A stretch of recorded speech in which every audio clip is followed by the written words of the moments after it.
ខ្នងភ្នំអាណូសាវរីកាយយើងទាំងពីរធ្លាប់បានទៅលេងណាថ្នមបីបំជាកាយឲ្យកែងមើលទាំងថ្លាឆ្វេងស្ដាប់សូរសំឡេងតូចងល់វើយទឹកជ្រងហោះហួងឆ្ពោះទៅមហាសាគរតែក្លិនកែសោះនៅតែជាកាយបាសាហាទៅនៅតែចំឡាយលឺសូនវើយវើយថាអូននេះហើយជាកណាយវាសនា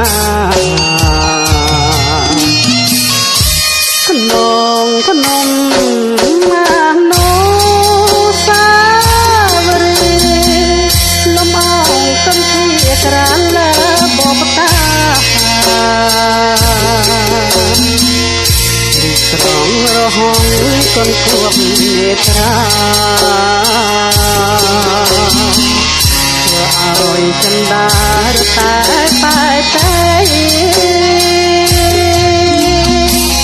នឹកឃើញតែមុំខ្នងភ្នំអាណូសាវរីឬឆោមចូលវិអូនផ្លេចសំដីអូនបានសច្ចាថា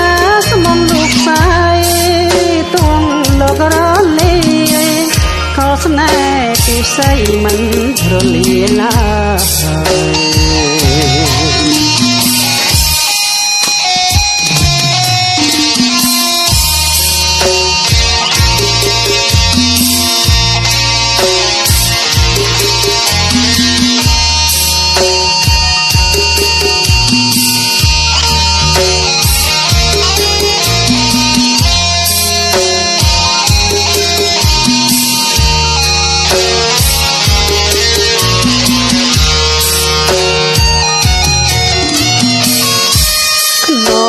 ភ្នំអាណូសាវរីលំអងកូនភៀក្រានលើបបតារីស្រងរហងកូនគួបនេត្រាធ្វើឲ្យចិន្តារតែបែកតែនឹកឃើញតែមុំខ្នងភ្នំអាណូសាវរីឬឆោមឆោវិអូនផ្លេចសំដីអូនបានសច្ចាថាស្មុំลูกស្រីទួងលោករលាយក៏ស្នេហ៍ពិសីមិន